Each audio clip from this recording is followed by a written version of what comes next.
Hi, it's Dennis again. Time to connect and convert. About 20 years ago, I had the great fortune and honor going out to Phoenix, Tempe, Arizona, to the Arizona State University. And I got to study with Robert Cialdini, Dr. Robert Cialdini. Yes, not Cialdini, the godfather of influence. I think in the mid 80s, I first became aware of him. He wrote the definitive book on the principles of influence. It's been used by anybody who's been in sales or marketing or any related field. We've all used it. I used it, and I had a chance to meet him. He had a workshop called Influence at Work. There was only about 8 or 10 of us in that workshop, but he taught most of it. And wow, what an experience. So yeah, I'm a fanboy of Robert Cialdini, have been for a long time. And he basically taught me how to get to yes very fast in an ethical way. And he's taught millions of people how to get to yes in an ethical way. All of a sudden, recently, they decided to form the Cialdini Institute. And I was fortunate enough to be one of the founding members of the Cialdini Institute. What does that mean? That means that I have access to all of Cialdini's research, all of his works, everything that I can teach and use in any way that I see fit, of course, in an ethical way. And I love that. I love the fact that I'm now a qualified Cialdini coach, an ethical practitioner of influence, a founding member of Cialdini Institute. So I guess that puts a little pressure on me now because I'm supposed to know the answers, right? And I get a lot of questions, particularly, how does this relate to sales? When I started using it back when I first was introduced to this, I was running radio stations in Miami. And I said, how can this stuff work in our marketing, our advertising? How can it work in the communication that we put out there? And also, how can it work in our sales? Obviously, we had 25 salespeople at the time. How can we use the principles of influence to improve sales? Guess what I found out? Yes, it worked all the way around. So again, I am a devotee, I'm a fan, I'm a believer. I definitely had a drink of the Kool-Aid. And today I want to talk a little bit about how this can help you in sales. Okay. First of all, as you know already, I'm sure, our brain has two systems, system one and system two. System one is that automatic brain. It's on autopilot. It's 90+% of the thinking that we do. The system two brains are our factual brain. Okay. When we need to make a particularly tough decision, not to make it every day, we engage the factual brain and the slower thinking brain. The system one brain fast. It works on heuristics. It works on automatic responses to things. And that's how we can influence the sales situation, because most buyers, I don't care what level of customer you're talking to, they buy with system one brain. We all do. 90% of what we do is system one. And the Cialdini principles speak directly to system one. Okay. Not that there's anything wrong with system two. That's just not what we normally do. So why not go with the part of the brain that's exercised the most, system one? So his works are iconic, but I'm often asked, now that I have the Cialdini name in my credentials, how do we use these things? Yeah, we know there were 6 and now there are 7. How do we use these? Well, I did also Phoenix, a gentleman by the name of Dr. Gregory Neidert. He was a very close, and still is, a very close colleague of Cialdini's. And Neidert created what he calls the core motives model. Now, what the heck is that? He wanted to define the 7 principles and where they can be used most effectively. Not all 7 principles should be used in your situation. If you use the wrong principle of influence in a certain situation that's not appropriate, it's not going to work. And then you're going to throw it all out and say, well, this crap doesn't work. That's why Neidert created this, is to say there are times when each of the 7 principles can play a role. Okay. So he divided it into 3 different tasks, if you will. The number 1 task, how do we cultivate or begin a relationship? In sales, how do we bring on a new client? How do we meet people? How do we cultivate that new, fresh relationship in sales? Number 2, how do you reduce uncertainty about you or your company or your product? Okay, so there are principles that apply to that. And third, how do you motivate action? How do you get somebody to make a decision? How do you get to close? So depending on which you're in, new relationship, remove uncertainty, or get action, that defines the principle of influence you should use. So let's break that down a little bit. There are 3 principles that are most helpful, okay, when you're trying to build a new relationship. Let's take first. Unity involves the blurring of the boundaries between ourselves and others. It's creating a sense of we-ness, a sense of belonging, a shared background. Think of your college. Think of perhaps a church that you're affiliated with. Think of a club or a group that you belong to. Think of that we-ness. I, for one, am a Miami Dolphins fan through and through. I've lived through some tough years. This year, look better. So I have a we-ness with people who wear the aqua and orange. When I see that, I say, that's my tribe. Those are my people. There's some confusion, about the principle of unity. It's often confused with liking, the principle of liking. We'll talk about that as well. But liking is saying yes to people who are similar to us. Similar people, we like to cooperate and say yes to people like us. Unity is about saying yes to people who belong to the same group as us. Maybe they live in our neighborhood. Maybe we play tennis with them. That's a very powerful and easy yes when we are appealing to a group that we belong to in common. There's also some confusion with unity and social proof. Social proof we'll talk about as well. That says that we will say yes to a request based on the actions of others. We look to others to get a clue of how to act. And unity says yes, again, because we belong to the same group or community. So they're similar, but yet different. So have you ever heard of a guy named Ponzi? You probably have. It's usually in reference to a Ponzi scheme. Have you heard of a Ponzi scheme? This guy was really named Ponzi. There was a real Ponzi, and he was an Italian immigrant to the United States. And he will forever be known by the bad stuff that he did. He created a Ponzi scheme, which is a pyramid game where he promised high returns on investment, except the problem is he was paying those high returns from the next guy's money and the next guy's money, the pyramid scheme. And of course, he got caught and he got put in jail. Okay. But how did he recruit these people? Because they were from the same ethnic group. He recruited other Italian immigrants. They're going to say, oh, he's one of us. I can trust him. Yeah. Trusted him right to the poorhouse. Okay. Able to carry it out by appealing to their heredity. We're in the same group. We're in this all together. We're all immigrants, the same background. Bingo. There was a recent case here in the U.S. We won't mention the name, but you probably know it was a very similar situation. Okay, what's the second? And again, let me be clear. That is an unethical use of the principle of unity. We talk here about ethical, but we use that to describe it, showing you how it works. But that is not the proper use of unity or of any of the principles. Let's jump to reciprocity. Everybody's heard of that. Everybody thinks, okay, I know what that is. I give you something, therefore give me something. Not exactly. Yeah, close, but not exactly. When considering that gift, there are 2 things that you need to think about. Is the gift significant? And is it unexpected? Okay. Reciprocity works best when it's a significant gift that's unexpected. Those are the 2 amplifiers of reciprocity. So what is the effectiveness of reciprocity?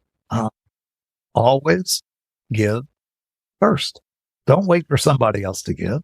You give first. That's how we exercise reciprocity.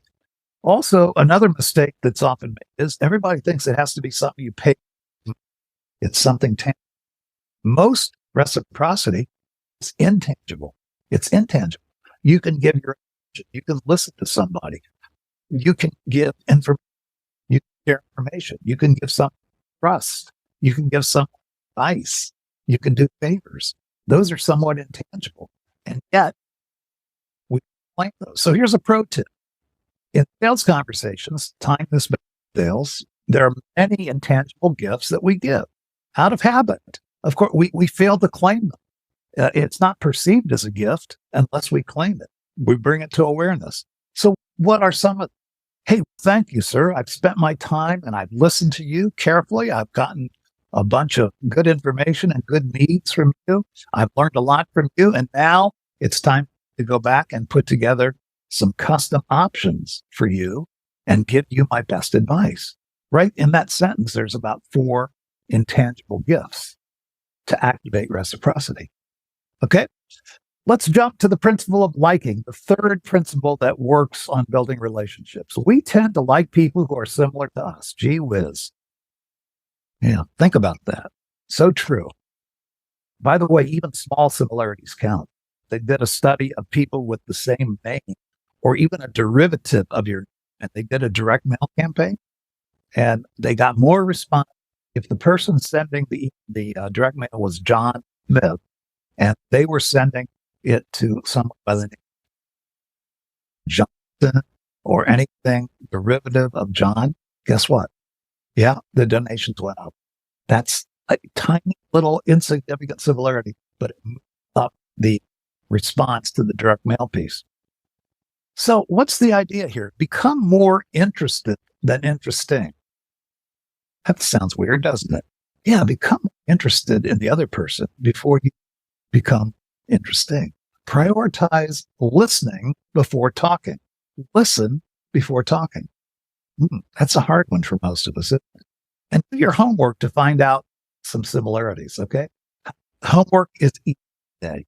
Back when I started selling the dark age, it was hard. Now you make 2 or 3 keystrokes and you can have a whole list of things that could be similar interests and organizations that you share with that person. Here's another intriguing study by KPM. That's a big financial services company. They wanted to know how the relationships between their account managers, their basically sales guys, and their clients using a very complex algorithm that they developed. They categorize the relationships as either weak, average, or strong. Weak, average, or strong. Okay. They're trying to find out if the quality of the relationship had anything to do, any correlation with the acceptance of proposals and the close of financial services deals. Remarkable. The results were remarkable. Weak relationships, maybe 30% acceptance. Okay. Average relationship jumped by 15 percentage points up to 45%. However, the strong relationship, are you ready? 70%, more than double that weak relationship. Wow. So the message, build rapport, make a connection before diving into business. Okay. Maybe 10 or 15 minutes. Again, be interested before you're interested. Are you willing to invest 10, 15 minutes to possibly double your closure rate? How about that? Okay. Next one. How to reduce uncertainty. We've already talked about trying to get the relationship. Now we've got the relationship, but there's some uncertainty. The principle of authority. We rely on surface level cues such as title, uniform, dress, type of car, type of house, articles published, initials behind your name. We rely on that surface level cue to decide it's an authority. I did a personal experiment years ago. I was playing with this and I was speaking to a group of about 25 people. It was a plant speech, and I decided to try an experiment. For this speech, it had nothing to do with the principles of influence, but I wanted to try something. I donned the attire of what appeared to be a hotel maintenance man. Okay, I had a hard hat on, I had a working vest, I had a tool belt, I had a credentials around my neck, I had my tool. I dressed up to appear to be a maintenance man for the hotel. This meeting was in a hotel, and the people who were attending this were people who were staying at that hotel. So they didn't know me. So I came in and said, hey, here I am. Let's say that I came up to your room and I knocked on the door and said, hey, I'm here.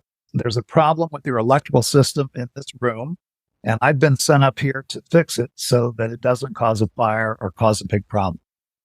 And I said, how many of you, based on what I look like and what I said, would have let me in the room? Almost 100%. Almost 100%. And I was a total fraud. Okay. Total phony. Okay. That's scary, isn't it? Not unusual. Here's another one. This one's crazy. There were some nurses who received a phone call. They were working in the hospital. They got a phone call and it said, give this specific medication to a certain patient. It was against policy, of course, to do that over the phone, to take instructions over the phone. It was not approved for use, and they had administered the dose that was recommended by the caller. This would have been double the daily maximum dose. The phone call was from someone they had never met, but they identified as Dr. So-and-so. And guess what? 95% of the nurses prepared to administer it, even though it violated 30 major policies. However, they were stopped. They didn't do it. This was an experiment, but they were prepared to do it. Wow. How could this happen? It's blind obedience to a title. The voice on the phone said they were a doctor. They sounded right. They sounded like a doctor. They gave their name and they mentioned the name of the patient. So they had a lot of information that only the doctor could have. But they're used to following instructions and directions from a doctor. Wow. System one takes control. So in our sales efforts, who holds authority in the eyes of your audience? If 10,000 people said that Dennis Collins is the greatest sales trainer in the world, okay? However, if sales guru, author, speaker, Jeb Blount says, Dennis Collins is the greatest sales trainer, who would you believe? The 10,000 people or the sales guru? That's easy. Which one is more persuasive? Social proof. Next one. When we are trying to reduce uncertainty, you've got a customer who just, they're on the fence. I don't know how I'm. Guess what? You're in luck. People decide what to do based on what other people do. Okay. I'll give you an example. Have you ever gone online to book something on Orbitz or booking.com or whatever some of these are? And notice they've started doing this years ago, but I really notice it more now. X number of people are looking at this same hotel or at this same air flight right now. And only 2 left at this price. Or today, we have booked 1,000 people in this hotel in the past day. Wow. Social proof. Dessert sales at McDonald's. Cialdini's people did a study. McDonald's wasn't selling enough desserts in one particular location. So they asked Cialdini, hey, what can we do? What principle can we use? Person on the intercom, when you pull up to the drive-thru, what do they order? Their hamburger, their French fries, blah, blah, blah. Okay. Hey, would you like a dessert today? And most people said, no, not today. They added a line. Hey, could we interest you in a dessert today? Our most popular dessert is the XXX. I forget what it was. Guess what? Just adding those few words, social proof, people are buying this. It's our most, and it wasn't a lie. It's our most popular choice. Doubled and tripled sales of dessert, making a few changes in words. What can you change in your approach, in your sales pitch? What can you change? Okay. So social proof and authority. That's how we try to reduce uncertainty. Okay. And now we're down to motivating action. How do they action? We're down to consistency. Okay. We human beings are interesting species. We want to avoid what's called cognitive dissonance. That's the experience we have when we make a statement and are not true to that statement. When we stake out a position, it's important to note that we must be mentally consistent with things we have publicly said. That's why in sales, we get what's called micro commitments. So maybe we have 7 or 8 micro commitments during the sale. Why do we do that? So that the customer is consistent with their commitment to make a purchase. We ask the micro commitments in an effort to get a series of commitments that they might be true to. So we act in a manner consistent with what we have committed to. The more public the commitment, the better this principle works. I'll give you an example. There was a restaurant, a popular restaurant in Chicago. I don't remember that. I think the guy's name was Gordon, last name Gordon, but I don't remember the exact name of it. But he was having a problem with no-shows. He was a very high-end restaurant. And of course, if he had a limited number of seats, no-show was a big problem for him. And people weren't letting him know. So his people were on the phone when the reservation came in. Hey, I'd like to make a reservation for next Saturday, 4 people at 8 p.m. And the receptionist would say, certainly, we have availability. Your reservation is confirmed at Saturday, 8 p.m. Please, call if you have to cancel. Call if you have to cancel. End discussion. Okay. He was getting 30% no-shows. He said, I got to fix this. So he went to Cialdini, said, how can we do this? So Cialdini looked at this and he said, all you have to do is add 2 words. Yeah, what are those 2 words? Will you? Will you please call if you need to change or cancel your reservation? Will you please call? And the answer was, everyone said yes. Guess what? You got it. They made a commitment to call. Small. It doesn't have to be signing your life away. It can be that small of a commitment. They made a commitment to call. They reduced no-shows from 30% to just 10%. The transformation occurred because he gained an active commitment from his customers. Last but not least, our principle of scarcity. Now, this is the one, in my opinion, that's usually misused. Okay? Limited time only. Last one in stock. Act today. Price goes away. Now, I'm not saying those aren't true, but they sound very unethical and manipulative. And most of us who are hit with that reject it. So the principle of scarcity, though, is very powerful when it's used ethically. The principle that I like the most is scarce information. Okay, it doesn't just have to be scarce commodities. Let's say you have information that is very hard to come by, a database that you set up, that you have some kind of secret network that gets you information most people don't have. Okay, let's say you have that. How can you leverage that with customers? If you have a proprietary database that can be reached anywhere else, bingo. But you say that. You've got to use that. Okay. We happen to have information that's proprietary and scarce. It's not available to everybody, but we make it available to our customers. Okay. As a VIP customer, you would have access to that. No one else has that. So I love the whole scarce information concept, not just obviously something that is in short supply is scarce. That's obvious. What's not so obvious is sometimes we have information or we know something or we have a methodology, we have a way of doing business that we and only we do. That's scarcity too. So that's the one that's usually forgotten.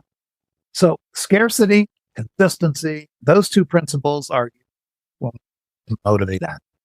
That's a very quick run through of using core motives model to say, okay, when do we use this? I know that some of you may want more on this, and I will give more. I will try to take one of these episodes and we'll focus on just one of the principles of it. So how would that be? Okay. Hope this was helpful.